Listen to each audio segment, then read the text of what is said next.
Hello everyone, welcome back to my channel. आज के इस वीडियो सेशन में हम class 9th chemistry 4th chapter structure of atoms के इंटेक्स क्वेश्चंस के बारे में डील करेंगे। So just get started. So our first question is, which is mentioned in your NCERT book, page number 47 is, what are canal rays? So the answer is, canal rays are the beams of positively charged ions. It is also called as anode ray. Our second question is, if an atom contains one electron and one proton, will it carry any charge or not? अगर atom में एक electron present है और एक proton present है तो क्या वो कोई चार्ज कैरी करेगा या नहीं? तो इसका आंसर बहुत सिंपल है स्टूडेंट, वो कोई चार्ज कैरी नहीं करेगा। वाई? बिकॉज एटम के अंदर एक इलेक्ट्रॉन प्रेजेंट है और एक प्रोटॉन प्रेजेंट है। इलेक्ट्रॉन की चार्ज होती है नेगेटिव, ओके, एंड प्रोटॉन की चार्ज होती है पॉजिटिव। तो जब एक नेगेटिव चार्ज प्रेजेंट है एंड एक पॉजिटिव चार्ज प्रेजेंट है तो ये एक दूसरे को कैंसिल आउट कर देंगे और चार्ज नेट चार्ज हो जाएगा zero. So it will carry no charge as the negatively charge particle will combine with the positively charge particles and the overall magnitude of the atom will be zero. हाँ, अगर question ऐसे होता, if an atom contains 2 electron और 1 proton और 3 proton और 6 electron, मतलब अगर number of electron equal है, नंबर ऑफ इलेक्ट्रॉन सपोज कर लो, नंबर ऑफ इलेक्ट्रॉन और नंबर ऑफ प्रोटॉन दोनों इक्वल होते हैं स्टूडेंट, तो एटम ओवरऑल चार्ज करेगा जीरो। क्यों? बिकॉज जितना इलेक्ट्रॉन की संख्या होती है और उतना ही प्रोटॉन की संख्या होती है तो चार्ज भी इक्वल होंगे, चार्ज भी दोनों के इक्वल होंगे, मतलब नंबर ऑफ चार्ज भी इक्वल होंगे और ऑपोजिट चार्ज एक दूसरे को कैंसिल आउट करते हैं तो ओवरऑल एटम पर चार्ज जीरो आते हैं। अगर नंबर ऑफ इलेक्ट्रॉन डिफर करते हैं नंबर ऑफ प्रोटॉन से तब उसमें कुछ केसेस अलग हैं, तब चार्ज जीरो नहीं होंगे, ठीक है। तो उस केस में स्टूडेंट अगर इलेक्ट्रॉन की ज़्यादा संख्या है तो इलेक्ट्रॉन पे जो चार्ज है एटम पे वो चार्ज होगा, अगर प्रोटॉन की ज़्यादा संख्या है तो प्रोटॉन पे जो चार्ज है वो एटम पे वो चार्ज होगा। आई होप आपको चीज़ें क्लियर हो रही होंगी। So moving on page number 49, our first question is, on the basis of Thomson's model of an atom explain how the atom is neutral as a whole. तो Thomson model of atom के हिसाब से हमें ये बताना है कि atom as a whole neutral कैसे है। So the answer is, according to Thomson model of the atom, an atom consists of both negatively and positively charged particles. The negatively charged particles are embedded in the positively charged sphere. These negative and positive charge are equal in magnitude. They मतलब positive and negative charge counterbalance each other's effect and makes an atom neutral. Although Thomson's model पे एक मैंने separate से video बना रखी है, please playlist पे जाकर एक्सेस करें स्ट्रक्चर ऑफ एटम्स में। आई होप आपको वहाँ चीज़ें और भी क्लियर होंगी। तो थॉमसन साहब ने कहा था कि atom negative and positive charge दोनों इक्वल मैग्नीट्यूड में कंटेन करता है, जिसके कारण दोनों की चार्जेस कैंसिल आउट हो जाती है और as a whole atom neutral रहता है, मतलब एटम पे कोई चार्ज नहीं होता है। So our second question is, on the basis of Rutherford's model of an atom which सब atomic particle is present in the nucleus of an atom. Rutherford model of atom के हिसाब से कौन ऐसा सब एटॉमिक पार्टिकल है atom का जो न्यूक्लियस के अंदर प्रेजेंट होता है? तो वो सब एटॉमिक पार्टिकल था student protons. Protons are present in the nucleus of an atom. See, Rutherford साहब तो चले थे थॉमसन साहब के मॉडल को वेरीफाई करने के लिए, बट उन्होंने कुछ और ही डिस्कवर कर दिया, उन्होंने डिस्कवर कर दिया proton. Okay, now third question is, draw a sketch of Bohr's model of an atom with 3 shell. Bohr model of atom में उन्होंने जो 3 शेल्स के बारे में की थी, उन 3 शेल्स के स्केच ड्रॉ करने हैं। See, this is the diagram, okay, this is the nucleus. तो बेसिकली स्टूडेंट, यहाँ पर सी के शेल, फर्स्ट शेल को हम के शेल बोलते हैं, सेकंड शेल को हम एल शेल बोलते हैं, थर्ड शेल को हम एन शेल बोलते हैं, एम शेल बोलते हैं, एंड फोर्थ शेल को हम एन शेल बोलते हैं। ओके, बेसिकली ये first orbit. Okay, so the question is asking about the 3 shell. Question 3 shell के बारे में पूछता है स्टूडेंट, तो आप एम तक भी लिखोगे तो आंसर एक्यूरेट होगा। Okay, first orbit, second orbit, third orbit and fourth orbit. और बोर साहब की मॉडल ही कुछ हद तक प्रिसाइज थी as according to modern chemistry. So the fourth question is, what do you think would be the observation if the alpha particle scattering experiment is carried out using a foil of a metal other than a gold? No change. So the answer is no change in the observation. Observation would remain the same. As the observation would remain the same, this is because all atom would have same structure. Because ये जो experiment carry out की गई थी student, ये atom के structure को समझने के लिए experiment carry out की गई थी. Okay. So moving on page number 49, our first question is, name the 3 subatomic particle of an atom. You all know very well. Atom के 3 subatomic particle हैं, which is electron, proton and neutron. Proton and neutron resides in nucleus and electron revolve around the nucleus, okay, of the atom. So second question is, helium atom has an atomic mass of 4 unified mass and 2 proton in its nucleus. Helium atom के atomic mass है 4 unified mass और 2 proton इनके nucleus में present है. तो हमें find out करना how many neutron does it have. So very simple. Atomic mass of helium, which is mentioned in the question, which is 4 unified mass. Okay. हमें find out करना है neutron की संख्या कितनी है. ओके. और प्रोटॉन की संख्या ऑलरेडी मेंशन है, विच इज 2 प्रोटॉन. ठीक है. तो सी हमें ये पता है स्टूडेंट कि एटॉमिक मास होते हैं number of proton plus number of neutron is equal to atomic mass. Okay. मतलब किसी भी एटम के मास जो है वो न्यूक्लियस के अंदर रिसाइड करते हैं, न्यूक्लियस के अंदर प्रेजेंट होते हैं. तो न्यूक्लियस के अंदर कौन सा सब एटॉमिक पार्टिकल प्रेजेंट होता है? Of course proton and neutron. तो जो प्रोटॉन और न्यूट्रॉन को ऐड करके जो उनकी मास होगी वही एटम के एटॉमिक मास होंगे. तो प्रोटॉन की संख्या is mention in the question. Okay. 2 and neutron की संख्या हमें फाइंड आउट करनी है. तो proton plus neutron is equal to atomic mass. Atomic mass is already mention. So neutron को हम एज अ एक्स अज्यूम कर लेते हैं. After doing the calculation we get 2. So number of neutron is 2. See number of proton 2 है and number of neutron X assume करते हैं. आप कुछ भी एज्यूम कर सकते हो. Is equal to 4 unified mass. So X is equal to 4 minus 2. So X is equal to 2 and X is what is this? X is a number of neutron. So now moving on page number 50. First question is, write the distribution of electrons in carbon and sodium atoms. Carbon and sodium atom के अंदर electron का distribution हम कैसे करेंगे? तो किसी भी atom के अंदर इलेक्ट्रॉन का डिस्ट्रीब्यूशन करने से पहले हमें ये देखना है वो कौन सा एटम है. तो वो है कार्बन. ठीक है. अब कार्बन में कितने इलेक्ट्रॉन प्रेजेंट है ना, बिकॉज हमें डिस्ट्रीब्यूशन इलेक्ट्रॉन का ही करना है. तो इलेक्ट्रॉन की संख्या जाननी है अगर स्टूडेंट, तो हमें उस एटम के प्रोटॉन की संख्या जाननी होगी. Why? Because the number of proton is equal to the number of electron. So carbon की एटॉमिक नंबर क्या होती है? 6 है. और एटॉमिक नंबर को ही हम कहते हैं नंबर ऑफ प्रोटॉन. तो ऐसे हम number of proton find out कर लिए हैं और number of proton is equal to number of electron. इसलिए जितना नंबर ऑफ प्रोटॉन होगा उतना ही नंबर ऑफ इलेक्ट्रॉन होगा. सो नंबर ऑफ प्रोटॉन 6 है. It means number of electron भी 6 होंगे. तो हमें पता चल गया कि कार्बन में 6 इलेक्ट्रॉन पाए जाते हैं. ओके. अब इसी 6 इलेक्ट्रॉन को हमें डिस्ट्रीब्यूट करना है. ओके.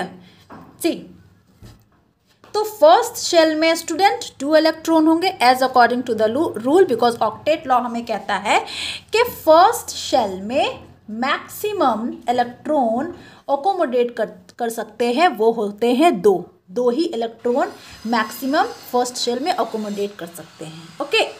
तो फर्स्ट शेल में 2 हो गए और सेकंड शेल में 4 हो जाएंगे. ठीक है. बिकॉज टोटल संख्या 6 है ना, तो 2 प्लस 4 इज इक्वल टू 6. तो 2 ऑलरेडी हमने फर्स्ट शेल में डाल रखे हैं, है ना. तो बचा हमारे पास कौन सा? 4. Remaining number of electron is 4. तो 4 हमने सेकंड शेल में अकोमोडेट कर दिए कार्बन के एटम में. Okay. So this is how the distribution of electron take place in carbon atom. Now question is asking about the sodium atom. तो sodium भी हम same process से करेंगे student. So the distribution of electrons in sodium, सबसे पहले sodium के atomic number जान जाते हैं which is 11. Atomic number हम कैसे याद करेंगे इसकी भी एक separate से वीडियो है. आप प्लीज़ मेरे प्लेलिस्ट पर जाकर एक्सेस करें atoms and molecules में. I hope चीज़ें वहाँ और भी क्लियर होंगी. ओके. सो atomic number 11 है. है ना, जितने एटॉमिक नंबर होता है उसे हम नंबर ऑफ प्रोटॉन कहते हैं, मतलब जितने नंबर ऑफ प्रोटॉन होंगे उतने नंबर ऑफ इलेक्ट्रॉन होंगे। तो नंबर ऑफ इलेक्ट्रॉन कितने हो गए सोडियम में? 11 हो गए। तो अब इसी 11 इलेक्ट्रॉन को हमें एटम पर डिस्ट्रीब्यूट करना है। तो फर्स्ट शेल में student as according to octet law 2 electron होनी चाहिए, हमने 2 इलेक्ट्रॉन रख दिया। ओके, चलो 2 हो गए। सेकंड शेल में मैक्सिमम अकोमोडेट कर सकता है 8 इलेक्ट्रॉन। ठीक है, सेकंड शेल में भी हमने 8 इलेक्ट्रॉन रख दिए। सी काउंट करो, 1 2 3 4 5 सॉरी नॉट दिस वन 5 6 7 8 हो गए। 8 and 2 इज इक्वल टू 10 हो गए। अब बचे हमारे पास 1, बिकॉज टोटल कितने हैं? 11 है। तो 1 इलेक्ट्रॉन को हम थर्ड शेल में डालेंगे, है ना। तो ये हमारा इलेक्ट्रॉनिक कॉन्फ़िगरेशन हो गया सोडियम एटम का। So second question is if K and L shell of an atom are full, अगर K और L शेल एटम का अगर फुल हो जाता है, then what would be the total number of electrons in the atom. तो उस atom में टोटल इलेक्ट्रॉन्स कितने होंगे? बहुत सिंपल, K शेल में हम जानते हैं K हमारा फर्स्ट शेल है। ओके, फर्स्ट ऑर्बिट है। फर्स्ट ऑर्बिट में मैक्सिमम इलेक्ट्रॉन कितने अकोमोडेट कर सकते हैं, मतलब मैक्सिमम उनके इलेक्ट्रॉन रखने की क्षमता कितनी होती है? 2 इलेक्ट्रॉन होती है, तो 2 electron. Okay, and L shell second shell में मैक्सिमम इलेक्ट्रॉन रखने की कितनी क्षमता होती है? 8 इलेक्ट्रॉन की क्षमता होती है, मतलब K and L shell full है। ठीक है, अब इससे ज़्यादा इलेक्ट्रॉन ये अकोमोडेट नहीं कर सकते हैं। तो कितने इलेक्ट्रॉन होंगे? ऐड कर दे, 8 + 2 10 इलेक्ट्रॉन होंगे। तो total number of electron will be 10। Okay, और आपको पता है 10 इलेक्ट्रॉन है, मतलब electron is equal to number of electron is equal to number of proton. तो नंबर ऑफ प्रोटॉन भी 10 होंगे, नंबर ऑफ प्रोटॉन 10 होंगे, मतलब एटॉमिक नंबर 10 होगा, और एटॉमिक नंबर 10 है मतलब ये जो एटम है वो है नियॉन, क्योंकि नियॉन की एटॉमिक नंबर होती है 10। वैसे ये क्वेश्चन उस एटम का नाम नहीं पूछता है, but just for general knowledge मैंने यहाँ पर नियॉन लिखा है, क्योंकि नियॉन के एटॉमिक नंबर 10 होते हैं।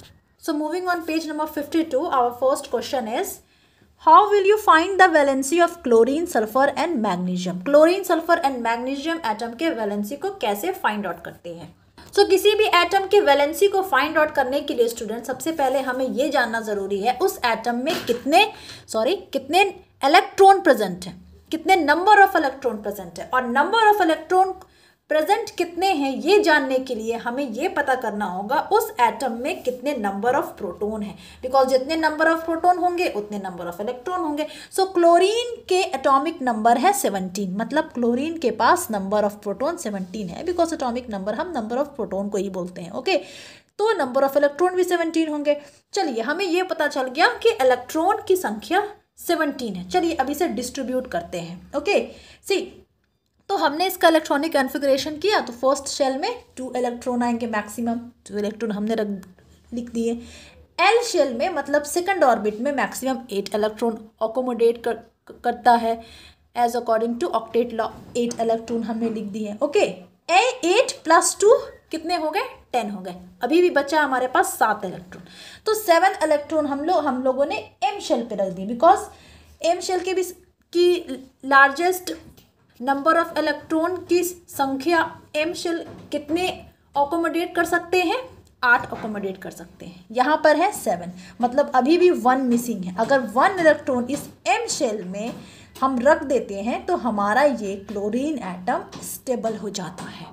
ओके, और अगर स्टेबल हो गया तो ये इतनी आसानी से किसी के साथ भी केमिकली रिएक्ट नहीं करता है। So chlorine need 1 electron to complete its octet law, और ऑक्टेट लॉ ही यही कहता है कि आउटरमोस्ट ऑर्बिट में हमेशा 8 इलेक्ट्रॉन होना ही चाहिए। अगर 8 इलेक्ट्रॉन से कम है तो ये एटम स्टेबल नहीं है। ओके, तो देखो ना, एम, इसका आउटरमोस्ट ऑर्बिट एम हो गया, है ना, तो 7 इलेक्ट्रॉन है, मतलब 8 से कम है, बिकॉज 7 + 8 + 2 = 17, तो नंबर ऑफ इलेक्ट्रॉन टोटल 17 ही है।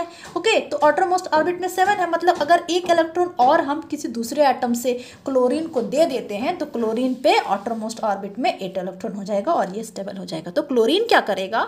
1 इलेक्ट्रॉन किसी दूसरे एटम से गेन कर लेगा। अब किसी दूसरे एटम से मतलब उसी एटम से वो गेन करेगा जो एटम खुद में से 1 इलेक्ट्रॉन देगा। अब ये बात की पढ़ाई है, क्लास 10th में हम जानेंगे, फिलहाल क्वेश्चन पर आते हैं। तो क्लोरीन विल गेन 1 इलेक्ट्रॉन, ठीक है। अब student, gaining of electron, electron को गेन करना मतलब एटम खुद पर नेगेटिव चार्ज अक्वायर कर लेता है। ऑल्दो क्वेश्चन ये नहीं पूछ रहा है कि चार्ज बताइए, वैलेंसी बताइए, ठीक है। तो वैलेंसी हो गई 1, है ना, क्योंकि एक इलेक्ट्रॉन ये अक्वायर करेगा, एक इलेक्ट्रॉन गेन करेगा खुद को स्टेबल करने के लिए। वैसे मैंने वैलेंसी चार्ज भी लिख दी है, माइनस चार्ज, ओके। वैलेंसी इनके 1 होगा, वैलेंसी पे हम चार्ज लिखते हैं नहीं generally. So the valency of chlorine is 1। Valency मतलब ये समझ लो स्टूडेंट कि किसी भी एटम को स्टेबल होने के लिए कितना इलेक्ट्रॉन की ज़रूरत है, या खुद में से वो कितना इलेक्ट्रॉन निकालता है, तो मतलब उस पर पॉजिटिव चार्ज हो जाएंगे, और जितने इलेक्ट्रॉन वो खुद में से निकालेंगे स्टेबल होने के लिए वो उनके वैलेंसी हो जाएंगे, ओके। सेकंड हमें फाइंड आउट करना है वैलेंसी ऑफ सल्फर। सल्फर के साथ भी सेम फंडा स्टूडेंट, सेम प्रोसेस है। इनके एटॉमिक नंबर हम जानेंगे, एटॉमिक नंबर 16 है, मतलब नंबर ऑफ प्रोटॉन 16 है, नंबर ऑफ प्रोटॉन 16 है, मतलब नंबर ऑफ इलेक्ट्रॉन भी 16 होगा, because sulphur is a atom. अभी ये आयन नहीं बना है, एटम है, एटम में है। एटम में हमेशा number of proton and number of electron equal होते हैं। अगर आयन में ये कन्वर्ट हो गया तब नंबर ऑफ प्रोटॉन और नंबर ऑफ इलेक्ट्रॉन की संख्या इक्वल नहीं होती है, we all know that, okay. 16 electron हो गए। अब इसी 16 इलेक्ट्रॉन को डिस्ट्रीब्यूट करेंगे हम, इलेक्ट्रॉनिक कॉन्फ़िगरेशन इनका निकालेंगे, ओके। तो फर्स्ट ऑर्बिट में मैक्सिमम संख्या कितनी होनी चाहिए? 2 हमने लिख दिया। सेकंड ऑर्बिट में, जिसे हम एल बोलते हैं, उन पर मैक्सिमम कितनी संख्या होनी चाहिए? 8 इलेक्ट्रॉन की, 8 इलेक्ट्रॉन लिख दिया। तो 8 + 2, ओके, 10 हो गए। अब बचे हमारे पास 6, why? Because total number of electron 16 है।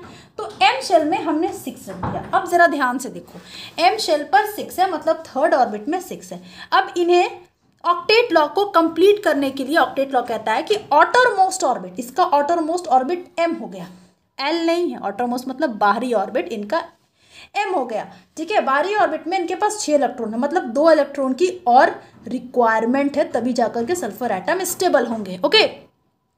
तो सल्फर क्या करेगा? किसी दूसरे एटम से 2 इलेक्ट्रॉन ले लेगा, ठीक है, मतलब गेन कर लेगा। और गेनिंग ऑफ इलेक्ट्रॉन हम बोलते हैं एटम खुद पर नेगेटिव चार्ज अक्वायर कर लेता है। ऑल्दो क्वेश्चन चार्ज नहीं पूछ रहा, बस वैलेंसी पूछ रहा है। तो कितना इलेक्ट्रॉन गेन करेगा? 2 इलेक्ट्रॉन, और 2 इनकी वैलेंसी हो जाएगी, as simple. So sulphur atom will gain 2 electron and will acquire negative charge on it, therefore valency of sulphur is 2, okay. एक बात ध्यान से देखना, पहले था ये सल्फर, अब जैसे ही सल्फर खुद दूसरे एटम से खुद पर 2 इलेक्ट्रॉन अक्वायर कर गया तो ये बन गया सल्फर आयन। सो मैग्नीशियम के एटॉमिक नंबर भी हम वैसे ही फाइंड आउट करेंगे, sorry not atomic number, valency हम उनके भी वैसे ही फाइंड आउट करेंगे स्टूडेंट। अगेन वैलेंसी को फाइंड आउट करने के लिए नंबर ऑफ इलेक्ट्रॉन की जानना बहुत ज़रूरी है। तो नंबर ऑफ इलेक्ट्रॉन को जानने के लिए नंबर ऑफ प्रोटॉन का जानना बहुत ज़रूरी है। सुनो, मैग्नीशियम के नंबर ऑफ प्रोटॉन कितने होते हैं? 12 होते हैं। वाई? बिकॉज मैग्नीशियम के एटॉमिक नंबर 12 है। हमें कैसे पता चलेगा मैग्नीशियम के एटॉमिक नंबर 12 है? तो डोंट वरी, इसका भी सोल्यूशन मैंने फाइंड आउट कर लिया है। आप मेरे प्लीज़ चैनल पर प्लीज़ जाकर एक्सेस करें, एटम्स एंड मॉलिक्यूल्स प्लेलिस्ट में। You will definitely gonna love the video. वहाँ एटॉमिक नंबर के लिए मैंने एक शॉर्ट ट्रिक रखी है जिसे बहुत इजी वे में आप इसे रिमेंबर कर सकते हैं, okay. So number of electron हमें पता चल गया 12। अब इन्हें हम इलेक्ट्रॉनिक कॉन्फ़िगरेशन इनका करेंगे। फर्स्ट शेल में 2, सेकंड शेल में 8, थर्ड शेल में 2, बिकॉज 8 + 2 = 10 एंड 10 + 2 = 12। 12 हो गया ना। अब इसको स्टेबल होने के लिए ये क्या कर, ऑक्टेट लॉ क्या कहता है हमें कि ऑटरमोस्ट ऑर्बिट में 8 इलेक्ट्रॉन होना चाहिए, बट ऑटरमोस्ट ऑर्बिट में तो 2 इलेक्ट्रॉन है। तो अब है ये 2, होने चाहिए 8, तो मतलब एटम 6 इलेक्ट्रॉन, एटम को 6 इलेक्ट्रॉन चाहिए। तो ये तो बहुत डिफिकल्ट है स्टूडेंट, 6 इलेक्ट्रॉन किसी एटम से लो। तो अब मैग्नीशियम क्या करेगा कि खुद में से 2 इलेक्ट्रॉन किसी को दे देता है। आसान है ना, 6 इलेक्ट्रॉन किसी से लेना और 2 इलेक्ट्रॉन किसी से खुद में से किसी को देना, तो ज़्यादा इजी क्या है? 2 इलेक्ट्रॉन खुद में से किसी को देना मतलब दूसरे एटम को देना, और उसी एटम को देना जिसको 2 इलेक्ट्रॉन की रिक्वायरमेंट है, ओके। तो ये खुद में से 2 इलेक्ट्रॉन किसी को दे देगा, ठीक है, दे दिया। अब इसके पास क्या बचा? ऑटरमोस्ट ऑर्बिट में 8, बिकॉज ये दो तो रिमूव हो गए ना, 8 बच गए, अब ये स्टेबल हो गया, मतलब खुद में से 2 इलेक्ट्रॉन किसी को दे दिया। तो खुद का 2 इलेक्ट्रॉन किसी को दे देना मतलब इस पर पॉजिटिव चार्ज अक्वायर हो गए, और 2 इलेक्ट्रॉन दिए तो वैलेंसी 2 हो गए। तो मैग्नीशियम थे स्टूडेंट पहले एटम, अब ये बन गए हैं मैग्नीशियम आयंस, ऐसे ये थे एटम, अब ये कन्वर्ट हो गए हैं आयंस में। आई होप चीज़ें क्लियर हो रही होंगी। Now page number 52, same page में अनदर क्वेश्चन है student. First question, if the number of electrons in an atom is 8, number of electron अगर 8 है तो number of proton and number of proton is also 8, मतलब number of electron भी 8 है, number of proton भी 8 है, तो उसके एटॉमिक नंबर क्या होंगे? वेरी इजी, जितना नंबर ऑफ प्रोटॉन होंगे, because number of proton is equal to atomic number of that atom, तो नंबर ऑफ एटम 8 होंगे, है ना, एटॉमिक नंबर 8 होंगे। और कौन ऐसा एटम है जिसका एटॉमिक नंबर, ऐसा एलिमेंट है जिनके एटॉमिक नंबर 8 होते हैं? तो वो होते हैं ऑक्सीजन। बेसिकली क्वेश्चन में मेंशन नहीं है, ये एलिमेंट के नाम नहीं पूछ रहे हैं, बट मैंने जनरली लिख लिया है। Okay, so second is what is the charge on the atom. अब इस एटम पे चार्ज क्या होंगे? बहुत आसान। अगेन जब क्वेश्चन खुद कह रहा है कि भाई साहब मेरे पास 8 इलेक्ट्रॉन है और 8 प्रोटॉन है, मतलब number of proton is equal to number of electron, तो इनके चार्जेस की भी संख्या इक्वल है, तो इक्वल चार्ज है तो एक दूसरे को ये कैंसिल आउट कर देंगे। सी 8 पॉजिटिव चार्ज है और 8 नेगेटिव चार्ज, तो ये दूसरे को कैंसिल आउट कर देंगे और ओवल और इन पे चार्ज 0 हो जाएगी। मतलब इस एटम में चार्ज की मैग्नीट्यूड इक्वल है, तो देयरफॉर इस पे चार्ज ओवरऑल 0 हो जाएगा। और यही बात हमें थॉमसन साहब ने अपने थॉमसन एटॉमिक मॉडल में समझाने की कोशिश की थी। Now second question is with the help of table 4.1 find out the mass number of oxygen and sulphur atom. Table 4.1 के हेल्प से sulphur atom and oxygen atom के मास नंबर को फाइंड आउट करना है। And table 4.1 is this student, it is mention in your book NCERT book page number 51। तो oxygen atom and sulphur atom के mass number को find out करना है। तो मास नंबर हम किसे कहते हैं? Number of proton plus number of neutron. तो ऑक्सीजन के नंबर ऑफ प्रोटॉन कितने हैं? 8, एंड नंबर ऑफ न्यूट्रॉन कितने हैं? 8। तो मास नंबर इनके टोटल क्या हो जाएंगे? 16, because mass number is equal to number of proton plus number of neutron 16। Similarly is with sulphur atom. Sulphur atom के भी mass number proton plus neutron, किसी भी एटम के मास नंबर यार उस एटम के न्यूक्लियस के अंदर में जो प्रोटॉन और न्यूट्रॉन प्रेजेंट होती है उसकी संख्या को ऐड कर दो। So simple. So sulphur atom के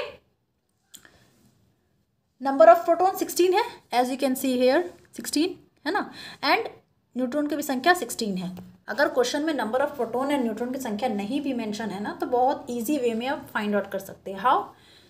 आप नंबर ऑफ प्रोटॉन को पता कर लो। नंबर ऑफ प्रोटॉन को पता करने के लिए आपको एटॉमिक नंबर याद करनी पड़ेगी। एटॉमिक नंबर को याद करने के लिए आपको मेरे प्लेलिस्ट पर जाकर एक्सेस करना पड़ेगा एटम्स एंड मॉलिक्यूल्स में। वहाँ बहुत इजी वे में एक शॉर्ट ट्रिक मैंने बता रखी है जिससे आप एटॉमिक नंबर किसी भी एलिमेंट का बहुत इजी वे में याद कर सकते हो, उसे याद कर ले। ओके, तो नंबर ऑफ प्रोटॉन आपको पता चल जाएगी। ओके, और जैसे ही नंबर ऑफ प्रोटॉन आपको पता चल गई, आप नंबर ऑफ न्यूट्रॉन, और क्वेश्चन में अगर मास नंबर मेंशन है तो आप number of neutron find out कर सकते हो, और अगर क्वेश्चन में नंबर ऑफ न्यूट्रॉन प्रेजेंट है तो आप मास नंबर फाइंड आउट कर सकते हो। मतलब कई बार क्वेश्चन में क्या होता है, या तो मास नंबर मेंशन रहेगा या फिर नंबर ऑफ न्यूट्रॉन मेंशन रहेगा, है ना। वैसे ये क्वेश्चन तो सिर्फ ऑक्सीजन एंड सल्फर एटम के मास नंबर को फाइंड आउट करने के लिए बोल रहा था। सो here are the mass number of oxygen atom and sulfur atom. So moving towards the page number 53, our first question is, for the symbol H, D and T, tabulate 3 subatomic particle formed in each of them. मतलब symbol H, D and T के 3 subatomic particle को आपको पता करना है कि 3 subatomic particle में 3 सब एटॉमिक पार्टिकल्स के कितने नंबर प्रेजेंट है। मतलब सब एटॉमिक पार्टिकल्स कहते हैं इलेक्ट्रॉन, प्रोटॉन और न्यूट्रॉन को। तो इलेक्ट्रॉन की संख्या क्या होती है, प्रोटॉन की संख्या क्या होती है, न्यूट्रॉन की संख्या क्या होती है। तो सबसे पहले आप ये जान लो student, H D and T होता क्या है। तो ये H D and T isotopes है हाइड्रोजन एटम के। ओके, सॉरी, हाइड्रोजन एलिमेंट के ये आइसोटोप्स होते हैं। आइसोटोप्स हम किसे कहते हैं स्टूडेंट? वैसा एलिमेंट जिनके सेम एटॉमिक नंबर है। मतलब सेम एलिमेंट है तो ऑफकोर्स सेम एटॉमिक नंबर होंगे, बट डिफरेंट मास नंबर होंगे, हम उसे आइसोटोप कहते हैं। ऑल्दो आइसोटोप्स एंड आइसोबार्स की एक सेपरेट से वीडियो है, इन दोनों के डिफरेंसेस की एक सेपरेट से वीडियो है। आई इंसस्ट प्लीज मेरे प्लेलिस्ट पे जाकर एक्सेस करें, स्ट्रक्चर ऑफ एटम्स में, you will definitely gonna love the video. Okay, so H को हम कहते हैं स्टूडेंट प्रोटियम, D को हम कहते हैं ड्यूट्रियम, T को हम कहते हैं ट्रीटियम. ओके, ये आइसोटोप्स है हाइड्रोजन एटम के. तो आपको ये याद करना पड़ेगा स्टूडेंट. ओके, अब सारी चीज़ें की शॉर्ट ट्रिक्स मार्केट में अवेलेबल नहीं है, ठीक है, कुछ खुद का भी मेहनत करो यार. सी, तो प्रोटियम के H, इनके मास नंबर 1 होते हैं, एटॉमिक नंबर 1 होते हैं. ड्यूट्रियम के मास नंबर 2 होते हैं, एटॉमिक नंबर 1 होते हैं. देखो एक शॉर्ट ट्रिक मैं आपको बताती हूँ. ये हाइड्रोजन एटम के आइसोटोप्स हैं, तो एलिमेंट तो हाइड्रोजन होंगे सबके. Okay, for sure. और ये आइसोटोप्स है, मतलब एटॉमिक नंबर तो सेम होंगे, एटॉमिक नंबर सेम होंगे, सिर्फ मास नंबर डिफर करेंगे, मतलब नंबर ऑफ प्रोटॉन इनका डिफर करता है. तो प्रोटियम के 1 होंगे, ड्यूट्रियम के 2 होंगे एंड ट्रीटियम के 3 होंगे. ठीक है, ऐसे हम सब एटॉमिक पार्टिकल बहुत इजी वे में फाइंड आउट कर सकते हैं, बिकॉज एटॉमिक नंबर 1 है, मतलब नंबर ऑफ प्रोटॉन इनके 1 होंगे और नंबर ऑफ इलेक्ट्रॉन भी 1 होंगे. अब मास नंबर मेंशन स्टूडेंट 1, तो number of neutron find out करना है, और मैंने ये आपको पढ़ा रखा है कि नंबर ऑफ न्यूट्रॉन को फाइंड आउट करने के लिए हमें मास नंबर को सब्सट्रैक्ट कर देना है नंबर ऑफ प्रोटॉन से. After doing the calculation we get 0. Why? Because mass number is 1. Okay, and 1 minus number of proton which is 1 is equal to 0. Similarly with deuterium, इनके भी देखो electron, number of electron, number of proton सबकी संख्या similar होगी, सिर्फ neutron की संख्या अलग होगी. और ऐसे एलिमेंट जिनके नंबर ऑफ प्रोटॉन सेम होते हैं और सेम एलिमेंट होते हैं, इनके सिर्फ नंबर ऑफ न्यूट्रॉन ही अलग होते हैं, जिनके कारण इन्हें हम इनके डिफरेंट एटॉमिक मास नंबर होते हैं, और ऐसे एलिमेंट को हम आइसोटोप्स कहते हैं. ओके, सी तो नंबर ऑफ न्यूट्रॉन इनके 1 हो जाएंगे. ड्यूट्रियम के मास नंबर कितने हैं? मास नंबर 2 है, 2 को माइनस कर दो नंबर ऑफ प्रोटॉन से, 1 मेंशन है.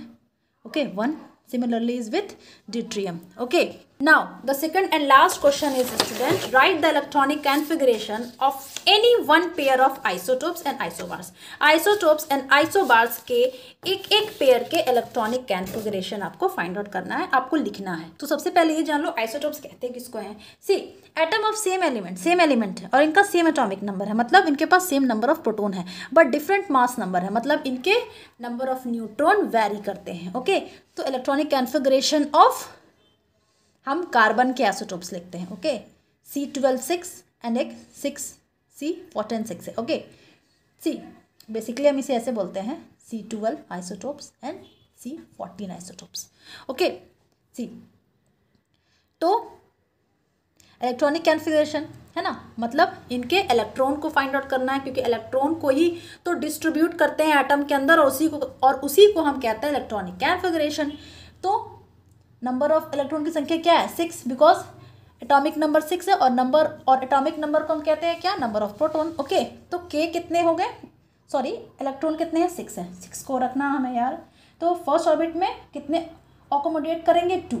हमने 2 लिख दिया. सेकंड ऑर्बिट की लास्ट क्षमता क्या होती है? 8, बट इसमें टोटल 6 है ना, तो 6 माइनस तो 4 हो गया, क्योंकि 2 हमने ऑलरेडी रख दिए, बच्चे हमारे पास कितने? 4, बिकॉज नंबर ऑफ इलेक्ट्रॉन कितने हैं? 4.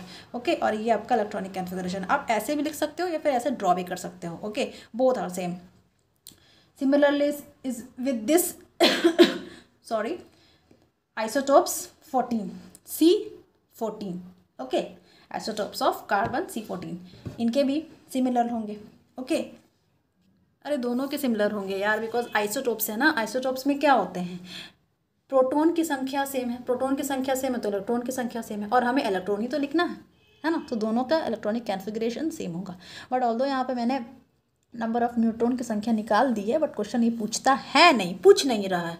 ओके, कई बार लोग पूछते भी हैं एग्जामिनेशन में. सो प्रोटॉन की संख्या कैसे हम फाइंड आउट करेंगे? अगेन प्रोटॉन प्लस न्यूट्रॉन की संख्या हम कैसे फाइंड आउट करेंगे? Again proton plus neutron equal to mass number mention है 12, क्योंकि एलिमेंट के ऊपर जो लिखते हैं हम उसे मास नंबर कहते हैं, एलिमेंट के जो नीचे लेफ्ट सबस्क्रिप्ट में जो हम लिखते हैं उसे हम कहते हैं atomic number. Okay, after doing the calculation we get x equal to 6.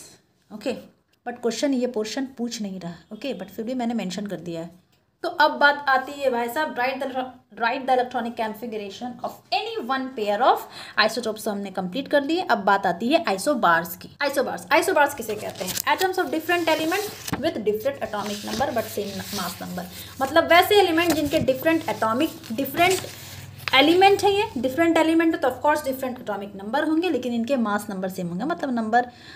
मतलब प्रोटॉन और न्यूट्रॉन को कैलकुलेट करोगे तो मास नंबर इनके सेम हो जाएंगे। ओके, सी कैल्शियम के एंड आर्गन के, these are the isobars of each other. Okay, तो कैल्शियम के हमें इलेक्ट्रॉनिक कॉन्फ़िगरेशन निकालना है यार, तो बस इलेक्ट्रॉन की संख्या को पता करना है।